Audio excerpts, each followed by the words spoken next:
ನಮಸ್ಕಾರ ಸ್ನೇಹಿತರೆ, ಇದೀಗ ತಾನೇ ಬಂದಿರುವ ಮುಖ್ಯವಾದ ಮಾಹಿತಿಗಳು. ಅನ್ನಭಾಗ್ಯ ಯೋಜನೆಯಂತೆ ಕೇಂದ್ರ ಸರ್ಕಾರವು ಕೂಡ ಅಕ್ಕಿ ಬದಲು ಬ್ಯಾಂಕ್ ಖಾತೆಗೆ ಹಣ ಜಮೆ ಮಾಡುತ್ತಂತೆ ಹೊಸ ನಿರ್ಧಾರಕ್ಕೆ ಕೈ ಹಾಕಿದೆ. ಏನಿದು ಮಾಹಿತಿ ನೋಡೋಣ. ಮತ್ತೊಂದೆಡೆಯಲ್ಲಿ ಗೃಹಲಕ್ಷ್ಮಿ ಯೋಜನೆ ಫಲಾನುಭವಿಗಳಿಗೆ ಬಾಕಿ ಕಂತು ಬಿಡುಗಡೆ ಮಾಡಲಾಗಿದೆ. ಲಕ್ಷ್ಮಿ ಹೆಬ್ಬಾಳ್ಕರ್ ಅವರು ಗುಡ್ ನ್ಯೂಸ್ ಕೊಟ್ಟಿದ್ದಾರೆ. ಆದರೆ ಇನ್ನು ಮುಂದೆ ಫಲಾನುಭವಿಗಳು ಜೀವಿತ ಪ್ರಮಾಣ ಪತ್ರ ಸಲ್ಲಿಕೆ ಮಾಡಬೇಕಂತೆ. ಏನಿದು ಹೊಸ ನಿಯಮ? ಎಲ್ಲ ಮಾಹಿತಿ ನೋಡೋಣ.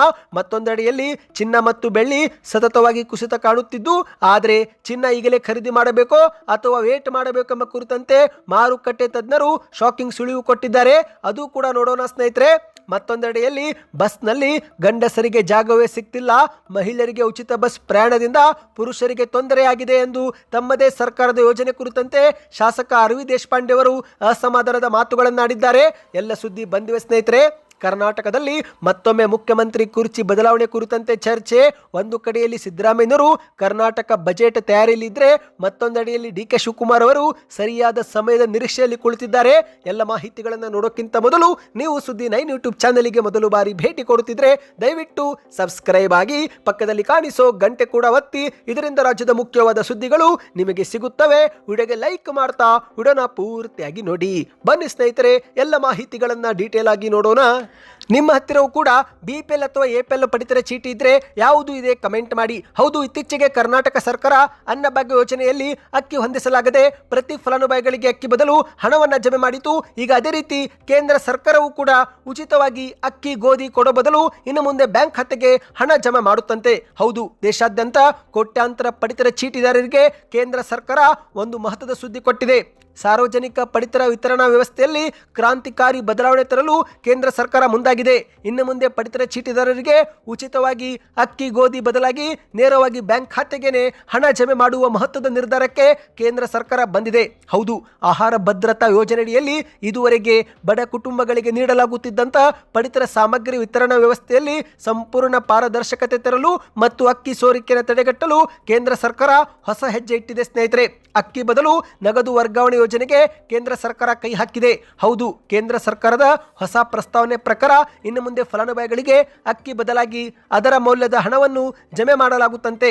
ಈ ನಿರ್ಧಾರದಿಂದ ಪಡಿತರದಾರರಿಗೆ ತಮಗೆ ಬೇಕಾದಂಥ ಆಹಾರ ಧಾನ್ಯಗಳನ್ನು ಮುಕ್ತ ಮಾರುಕಟ್ಟೆ ಮೂಲಕ ಖರೀದಿಸಲು ಸ್ವಾತಂತ್ರ್ಯ ಸಿಗುತ್ತೆ ಎಂದು ಕೇಂದ್ರ ಸರ್ಕಾರದ ಅಭಿಪ್ರಾಯವಾಗಿದೆ. ಹೌದು ಸ್ನೇಹಿತರೆ, ಈ ಒಂದು ಹಿಂದೆಯೂ ಕೂಡ ಕರ್ನಾಟಕ ಸರ್ಕಾರ ಅನ್ನಭಾಗ್ಯ ಯೋಜನೆಯಲ್ಲಿ 5 ಕೆಜಿ ಅಕ್ಕಿ ಬದಲಾಗಿ ಹಣವನ್ನು ಜಮೆ ಮಾಡಿತು. ಈಗ ಅದೇ ಒಂದು ರೀತಿಯಲ್ಲಿ ಕೇಂದ್ರ ಸರ್ಕಾರವು ಕೂಡ ಹಣ ಜಮೆ ಮಾಡಲು ಚಿಂತನೆ ಮಾಡುತ್ತಿದೆ. ಈ ಒಂದು ಯೋಜನೆ ಅನುಷ್ಠಾನಕ್ಕಾಗಿ ಕೇಂದ್ರ ಸರ್ಕಾರ ಸ್ಟೇಟ್ ಬ್ಯಾಂಕ್ ಆಫ್ ಇಂಡಿಯಾ ಜೊತೆಗೆ ಕೈ ಜೋಡಿಸಿದೆ. ಹೌದು, ಡಿಜಿಟಲ್ ಇಂಡಿಯಾ ಅಡಿಯಲ್ಲಿ ರೂಪಾಯಿ ಎಂಬ ಒಂದು ಡಿಜಿಟಲ್ ವೋಚರ್ ವ್ಯವಸ್ಥೆ ಜಾರಿಗೆ ತರಲಾಗ್ತಾ ಇದೆ. ಇಲ್ಲಿ ಏನಾಗುತ್ತೆ ಅಂದ್ರೆ ಸ್ನೇಹಿತರೆ, ಪ್ರತಿ ತಿಂಗಳು ಫಲಾನುಭವಿಗಳ ನೋಂದಾಯಿತ ಮೊಬೈಲ್ ಸಂಖ್ಯೆಗೆ ಒಂದು ಡಿಜಿಟಲ್ ವೋಚರ್ ಸಂದೇಶ ರೂಪದಲ್ಲಿ ಕಳುಹಿಸಲಾಗುತ್ತೆ. ಆ ಒಂದು ವೋಚರ್ ಬಳಸಿ ಫಲಾನುಭವಿಗಳು ಪಡಿತರ ಅಂಗಡಿಯಲ್ಲಿ ಧಾನ್ಯವಾದರೂ ಖರೀದಿ ಮಾಡಬಹುದು ಅಥವಾ ತಮ್ಮ ಬ್ಯಾಂಕ್ ಖಾತೆಗೆ ಹಣದ ರೂಪದಲ್ಲಿ ಜಮಾವು ಕೂಡ ಮಾಡಿಕೊಳ್ಳಬಹುದು. ಇಂತಹ ಒಂದು ವೋಚರ್ ಅನ್ನ ಸರ್ಕಾರ ಜಾರಿಗೆ ತರಲು ಮುಂದಾಗಿದೆ. ಇನ್ನು ನಿಮ್ಮ ಪ್ರಕಾರ ಈ ಒಂದು ಯೋಜನೆ ಜಾರಿಗೆ ಆಗಬೇಕೋ ಜಾರಿಗೆ ಆಗಬಾರದು? ನಿಮ್ಮ ಅನಿಸಿಕೆ ಕಮೆಂಟ್ ಮಾಡಿ. ಈಗಾಗಲೇ ಕೇಂದ್ರ ಸರ್ಕಾರ ಪ್ರಾಯೋಗಿಕವಾಗಿ ಕೆಲವೊಂದು ಸ್ಥಳಗಳಲ್ಲಿ ಈ ಒಂದು ಯೋಜನೆ ಜಾರಿಗೆ ಮಾಡಿದೆ. ಚಂಡೀಗಢ, ಪುದುಚೇರಿ, ದಾದ್ರಾ, ಮುಂಬೈ, ನಗರ ಹವೇಲಿ ಮತ್ತು ಮಹಾರಾಷ್ಟ್ರದ ಹಲವಾರು ಜಿಲ್ಲೆಗಳಲ್ಲಿ ಈಗಾಗಲೇ ಅಕ್ಕಿ ಬದಲು ಹಣವನ್ನು ಜಮೆ ಮಾಡಿದ್ದು ಈ ಒಂದು ಯೋಜನೆ ಆ ಒಂದು ಜಿಲ್ಲೆಗಳಲ್ಲಿ ಯಶಸ್ವಿಯಾಗಿದೆ. ಅಲ್ಲಿನ ಸಕಾರಾತ್ಮಕ ಫಲಿತಾಂಶವನ್ನು ಆಧರಿಸಿ ಈಗ ದೇಶಾದ್ಯಂತ ಈ ಒಂದು ಯೋಜನೆ ವಿಸ್ತರಿಸಲು ಕೇಂದ್ರ ಸರ್ಕಾರ ಸಿದ್ಧತೆ ಮಾಡಿಕೊಂಡಿದೆ ಸ್ನೇಹಿತರೆ. ಈ ಒಂದು ಯೋಜನೆ ಜಾರಿಗೆ ಆಗಬೇಕು ಆಗಬಾರದು ಕಮೆಂಟ್ ಮಾಡಿ. ಬನ್ನಿದೀಗ ಎರಡನೇ ಮಾಹಿತಿಗೆ ಹೋಗೋಣ. ನೀವು ಕೂಡ ಗೃಹಲಕ್ಷ್ಮಿ ಯೋಜನೆ ಫಲಾನುಭವಿಗಳಾಗಿದ್ದರೆ ಜನವರಿ ಅಥವಾ ಫೆಬ್ರವರಿಯಲ್ಲಿ ನಿಮ್ಮ ಬ್ಯಾಂಕ್ ಖಾತೆಗೆ ಹಣ ಜಮಾ ಆಯ್ತಾ ಕಮೆಂಟ್ ಮಾಡಿ. ಯಾಕಂದರೆ ಸಾಕಷ್ಟು ಫಲಾನುಭವಿಗಳಿಗೆ ಸೆಪ್ಟೆಂಬರ್ ತಿಂಗಳ 24ನೇ ಕಂತು ಜಮಾ ಆಗ್ತಾ ಇದೆ. ಹೌದು, ಜನವರಿ ತಿಂಗಳಲ್ಲಿ ಸಾಕಷ್ಟು ಫಲಾನುಭವಿಗಳಿಗೆ 2,000 ರೂಪಾಯಿ ಜಮೆ ಆಗಿದ್ದು, ಇದೀಗ ಫೆಬ್ರವರಿ ತಿಂಗಳಲ್ಲೂ ಕೂಡ ಬಾಕಿ ಕಂತು ಜಮೆ ಆಗುವುದು ಶುರುವಾಗಿದೆ. ಆದರೆ ಇದೇ ಮಧ್ಯೆ ರಾಜ್ಯ ಸರ್ಕಾರ ಒಂದು ಹೊಸ ನಿಯಮ ಜಾರಿಗೆ ತರಲು ಮುಂದಾಗಿದೆ. ಹೌದು, ಇನ್ನು ಮುಂದೆ ಗೃಹಲಕ್ಷ್ಮಿ ಯೋಜನೆಯ ಫಲಾನುಭವಿಗಳು ಜೀವಿತ ಪ್ರಮಾಣ ಪತ್ರವನ್ನು ಸಲ್ಲಿಕೆ ಮಾಡಬೇಕಂತೆ.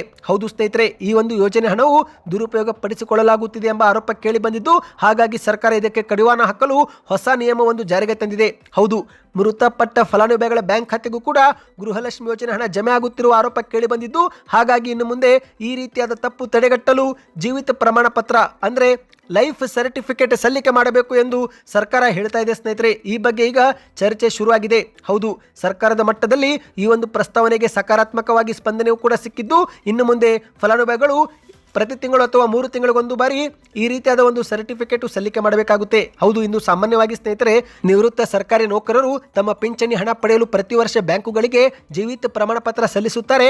ಅದೇ ರೀತಿಯಲ್ಲಿ ಗೃಹಲಕ್ಷ್ಮಿ ಯೋಜನೆಗೂ ಕೂಡ ಈ ಒಂದು ಜೀವಿತ ಪ್ರಮಾಣ ಪತ್ರ ತರಲು ಸರ್ಕಾರ ಈಗ ಚಿಂತನೆ ಹಾಕಿಕೊಂಡಿದೆ. ನಿಮ್ಮ ಪ್ರಕಾರ ಇದು ಜಾರಿಗೆ ಆಗಬೇಕು ಆಗಬಾರದು ಅದು ಕೂಡ ನೀವು ಕಮೆಂಟ್ ಮಾಡಿ. ಇದರಿಂದ ಒಂದು ಉತ್ತಮ ಫೀಡ್ಬ್ಯಾಕ್ ಸಿಗುತ್ತೆ ಮತ್ತು ನಿಮ್ಮ ಬ್ಯಾಂಕ್ ಖಾತೆಗೂ ಕೂಡ ಹಣ ಜಮಾವಾಗ್ತಾ ಇದೆಯಾ, ಜಮಾ ಆಗಿಲ್ಲವೆಂದ್ರೆ ಕೊನೆಯ ಕಂತು ಯಾವ ತಿಂಗಳಲ್ಲಿ ಜಮಾ ಆಗಿತ್ತು ಎಂಬುದನ್ನು ಕೂಡ ನೀವು ಕಮೆಂಟ್ ಮಾಡಿ. ಬನ್ನಿದೀಗ ಮತ್ತೊಂದು ಮಾಹಿತಿಗೆ ಹೋಗೋಣ. ಚಿನ್ನ ಮತ್ತು ಬೆಳ್ಳಿ ಸತತವಾಗಿ ಕುಸಿತ ಕಾಣ್ತಾ ಇದೆ. ಆದರೆ ಚಿನ್ನ ಖರೀದಿ ಮಾಡಬೇಕು ಅಥವಾ ಖರೀದಿ ಮಾಡಬಾರದು, ಇನ್ನೂ ಸ್ವಲ್ಪ ವೇಟ್ ಮಾಡಬೇಕೆಂಬ ಕುರಿತಂತೆ ಮಾರುಕಟ್ಟೆ ತಜ್ಞರು ಒಂದು ಸುಳಿವು ಕೊಟ್ಟಿದ್ದಾರೆ. ಹೌದು, ಜಾಗತಿಕ ಮಾರುಕಟ್ಟೆಯಲ್ಲಿ ಕೇಂದ್ರ ಬ್ಯಾಂಕುಗಳು ದೊಡ್ಡ ಮಟ್ಟದಲ್ಲಿ ಚಿನ್ನ ಖರೀದಿ ಮಾಡುತ್ತಿರುವ ಪರಿಣಾಮ ಭಾರತೀಯ ಗ್ರಾಹಕರಿಗೆ ದಿನನಿತ್ಯದ ಜೀವನಕ್ಕೂ ಕೂಡ ನೇರವಾಗಿ ಇದು ಹೊಡೆತ ಬಿದ್ದಿದೆ. ಹೌದು, ವಿಶೇಷವಾಗಿ ಸ್ನೇಹಿತರೆ ಚೀನಾದಂತಹ ದೊಡ್ಡ ದೊಡ್ಡ ದೇಶಗಳು ಸತತವಾಗಿ ಚಿನ್ನವನ್ನ ಸಂಗ್ರಹ ಮಾಡುತ್ತಿದ್ದು ಈ ಮೂಲಕ ಚಿನ್ನದ ಬೆಲೆ ಏರಿಕೆಯಾಗಿದೆ. ಹೌದು, ಚೀನಾ ದೇಶವು ವಿಶ್ವದ ಅತಿ ದೊಡ್ಡ ಚಿನ್ನ ಬಳಕೆದಾರರ ರಾಷ್ಟ್ರಗಳಲ್ಲಿ ಒಂದಾಗಿದೆ. ಆ ಒಂದು ದೇಶ ನಿರಂತರವಾಗಿ ಚಿನ್ನ ಖರೀದಿ ಮಾಡುತ್ತಿರುವ ಪರಿಣಾಮವೇ ಅಂತಾರಾಷ್ಟ್ರೀಯ ಮಾರುಕಟ್ಟೆಯಲ್ಲಿ ಚಿನ್ನಕ್ಕೆ ಬೇಡಿಕೆ ಹೆಚ್ಚಾಗಿದೆ. ಇದೇ ಒಂದು ಕಾರಣ ಚಿನ್ನದ ಬೆಲೆ ಗಗನಕ್ಕೇರಿದೆ. ಅಂದಹಾಗೆ ಸ್ನೇಹಿತರೆ ಈಗ ಭಾರತದಲ್ಲಿ 24 ಕ್ಯಾರೆಟ್ 10 ಗ್ರಾಂ ಚಿನ್ನ ಫೆಬ್ರವರಿ 8ಕ್ಕೆ 1,60,000 ಆಗಿದ್ದು, ಅದೇ ರೀತಿ ಬೆಳ್ಳಿ ಪ್ರತಿ ಕೆಜಿ 2,90,000 ಆಗಿದೆ. ಚಿನ್ನ ಇಷ್ಟು ದಿನ ಕುಸಿತ ಕಂಡಿತ್ತು, ಈಗ ಚಿನ್ನ ಇನ್ನಷ್ಟು ಕುಸಿತ ಕಾಣುತ್ತೆ ಎಂದು ನೋಡುತ್ತಾ ಕುಳಿತರೆ ಆಗ ಚಿನ್ನ ಮತ್ತೆ ಏರಿಕೆ ಆಗುತ್ತೆ ಎಂದು ಆರ್ಥಿಕ ತಜ್ಞರು ಅಭಿಪ್ರಾಯಪಟ್ಟಿದ್ದಾರೆ. ಹೌದು, ಒಂದು ಕಡೆಯಲ್ಲಿ ಸ್ನೇಹಿತರೆ ಚಿನ್ನವನ್ನು ಹೂಡಿಕೆ ರೀತಿಯಲ್ಲಿ ನೋಡುತ್ತಿರುವವರಿಗೆ ಚಿನ್ನದ ಬೆಲೆ ಏರಿಕೆ ಲಾಭದಾಯಕವಾದರೆ, ಇತ್ತ ಮದುವೆ ಅಥವಾ ಶುಭ ಕಾರ್ಯಕ್ರಮಗಳಿಗೆ ಚಿನ್ನ ಖರೀದಿ ಮಾಡಲು ನೋಡುತ್ತಿರುವವರಿಗೆ ಇದೊಂದು ನಷ್ಟದ ಪರಿಸ್ಥಿತಿ.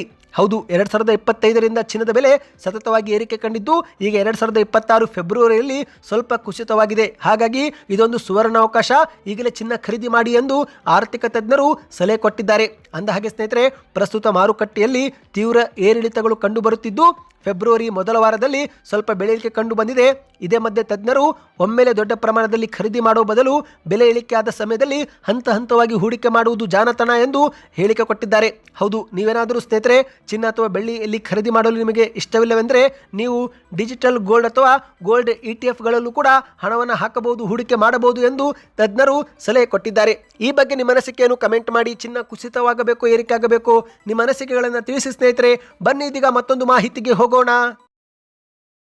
ರಾಜ್ಯ ಸರ್ಕಾರ ಜಾರಿಗೆ ತಂದಿರುವ ಪಂಚ ಗ್ಯಾರಂಟಿ ಯೋಜನೆಗಳ ಕುರಿತಂತೆ ವಿಪಕ್ಷಗಳು ಮೊದಲಿಂದಲೂ ಕೂಡ ಟೀಕೆ ಮಾಡಿಕೊಂಡು ಬರುತ್ತಿದ್ದು, ಅಷ್ಟೇ ಯಾಕೆ ಸ್ವತಃ ಕೆಲ ಕಾಂಗ್ರೆಸ್ ಶಾಸಕರು ಕೂಡ ಅಸಮಾಧಾನ ವ್ಯಕ್ತಪಡಿಸಿದ್ದಾರೆ. ಹೌದು, ಕಾಂಗ್ರೆಸ್ನ 5 ಗ್ಯಾರಂಟಿ ಯೋಜನೆಗಳಿಂದ ಕರ್ನಾಟಕದ ಆರ್ಥಿಕತೆ ಹದಗೆಟ್ಟು ಹೋಗಿದೆ ಎಂಬ ಆರೋಪಗಳು ವಿಪಕ್ಷಗಳು ಮಾಡುತ್ತಿವೆ.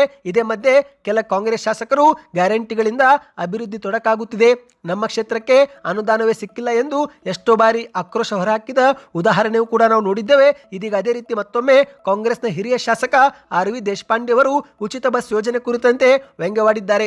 ಹೌದು, ಮಹಿಳೆಯರಿಗೆ ಉಚಿತ ಬಸ್ ಪ್ರಯಾಣದಿಂದ ಪುರುಷರಿಗೆ ತೊಂದರೆಯಾಗುತ್ತಿದೆ ಎಂದು ಹಾಸ್ಯಭರಿತವಾಗಿ ಟೀಕೆ ಮಾಡಿದ್ದಾರೆ. ಸಿದ್ದರಾಮಯ್ಯ ಅವರು ಮಹಿಳೆಯರಿಗೆ ಏನೋ ಬಸ್ ಫ್ರೀ ಮಾಡಿಬಿಟ್ಟಿದ್ದಾರೆ, ಆದರೆ ಯಾವುದೇ ಬಸ್ ನೋಡಿದ್ರೂ ಫುಲ್ನೇ ಇರುತ್ತವೆ.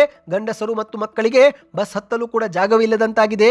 ಗಂಡಸರು ಆ ಕಡೆ ಈ ಕಡೆ ನೋಡಿಕೊಂಡು ಬಹಳ ಎಚ್ಚರಿಕೆಯಿಂದ ಓಡಾಡಬೇಕಾದ ಪರಿಸ್ಥಿತಿ ಎದುರಾಗಿದೆ ಎಂದು ಆರ್.ವಿ. ದೇಶಪಾಂಡೆ ಅವರು ಹೇಳಿಕೆ ಕೊಟ್ಟಿದ್ದಾರೆ. ಇದೇ ಮಧ್ಯೆ ಸ್ನೇಹಿತರೆ ಗ್ಯಾರಂಟಿ ಯೋಜನೆಗಳಿಂದ ಅಭಿವೃದ್ಧಿ ಕೆಲಸಗಳಿಗೆ ಹಿನ್ನಡೆಯಾಗುತ್ತಿದೆ. ಸರ್ಕಾರದ ಕೆಲವು ನಿರ್ಧಾರ ನಮಗೂ ಕೂಡ ಅಸಮಾಧಾನ ತಂದಿದೆ, ಆದರೂ ಕೂಡ ಜನರ ಹಿತ ಕಾಯುವುದರಲ್ಲಿ ಕಾಂಗ್ರೆಸ್ ಪ್ರಯತ್ನ ಪಡುತ್ತಿದೆ ಎಂದು ಆರ್.ವಿ. ದೇಶಪಾಂಡೆ ಅವರು ತಿಳಿಸಿದ್ದಾರೆ. ಬನ್ನಿ ಇದೀಗ ಕೊನೆಯ ಮಾಹಿತಿಗೆ ಹೋಗೋಣ. ರಾಜ್ಯ ರಾಜಕೀಯದಲ್ಲಿ ಮತ್ತೊಮ್ಮೆ ಮುಖ್ಯಮಂತ್ರಿ ಬದಲಾವಣೆ ಕೂಗು ಕೇಳಿ ಬಂದಿದೆ. ಹೌದು, ಒಂದು ಕಡೆಯಲ್ಲಿ ಮುಖ್ಯಮಂತ್ರಿ ಸಿದ್ದರಾಮಯ್ಯನವರು ಕರ್ನಾಟಕ ರಾಜ್ಯದ ಬಜೆಟ್ ತಯಾರಿಯಲ್ಲಿದ್ದರೆ, ಇತ್ತ ಮತ್ತೊಂದೆಡೆಯಲ್ಲಿ ಡಿ.ಕೆ. ಶಿವಕುಮಾರ್ ಅವರು ಸರಿಯಾದ ಸಮಯದ ನಿರೀಕ್ಷೆಯಲ್ಲಿ ಕುಳಿತಿದ್ದಾರೆ. ಹೌದು, ಇತ್ತೀಚೆಗೆ ಸ್ನೇಹಿತರೆ ಮುಖ್ಯಮಂತ್ರಿ ಸಿದ್ದರಾಮಯ್ಯನವರ ಪುತ್ರರಾಗಿರುವ ಯತೀಂದ್ರ ಅವರು ಮಾಧ್ಯಮಗಳ ಮುಂದೆ ಮೈಸೂರಲ್ಲಿ ಮಾತನಾಡುವಾಗ ಹೈಕಮಾಂಡ್ ನೇರವಾಗಿ ಹೇಳದೇ ಇರಬಹುದು, ಆದರೆ ಗ್ರೀನ್ ಸಿಗ್ನಲ್ ಸಿಕ್ಕಿದೆ, ಸಿದ್ದರಾಮಯ್ಯನವರೇ 5 ವರ್ಷ ಮುಖ್ಯಮಂತ್ರಿ ಆಗಿರುತ್ತಾರೆ ಎಂಬ ಹೇಳಿಕೆಯನ್ನು ಕೊಟ್ಟಿದ್ರು. ಇದೇ ಒಂದು ಹೇಳಿಕೆಗೆ ಡಿ.ಕೆ. ಶಿವಕುಮಾರ್ ಅವರು ಪ್ರತಿಕ್ರಿಯಿಸಿ ಯತೀಂದ್ರ ಅವರೇ ನಮ್ಮ ಹೈಕಮಾಂಡ್, ಅವರು ಹೇಳಿದ್ದನ್ನ ಕೇಳೋಣ ಎಂದು ವ್ಯಂಗ್ಯವಾಡಿದ್ರು. ಈಗ ಇದರ ನಡುವೆ ಮತ್ತೊಮ್ಮೆ ರಾಯಚೂರಲ್ಲಿ ಡಿ.ಕೆ. ಶಿವಕುಮಾರ್ ಅವರು ಈ ಬಗ್ಗೆ ಸ್ಪಷ್ಟನೆ ಕೊಟ್ಟಿದ್ದಾರೆ. ಹೌದು, ಸುದ್ದಿಗಾರರ ಜೊತೆಗೆ ಮಾತನಾಡಿದಂತ ಡಿ.ಕೆ. ಶಿವಕುಮಾರ್ ಅವರು ಯತೀಂದ್ರ ಅವರು ಸಿದ್ದರಾಮಯ್ಯ ಅವರಿಗಿಂತ ಮೇಲೆ ಕುಳಿತಿದ್ದಾರೆ, ಹಾಗಾಗಿ ನಾನು ಅವರನ್ನ ಹೈಕಮಾಂಡ್ ಎಂದು ಹೇಳಿದ್ದೇನೆ. ಇನ್ನು ನಾನು ಕರ್ನಾಟಕದ ಮುಖ್ಯಮಂತ್ರಿ ಆಗಬೇಕು ಎಂಬ ಕನಸು ಜನರಿಗೂ ಇದೆ, ಶಾಸಕರಿಗೂ ಇದೆ, ಮಾಧ್ಯಮದವರಿಗೂ ಕೂಡ ಇದೆ.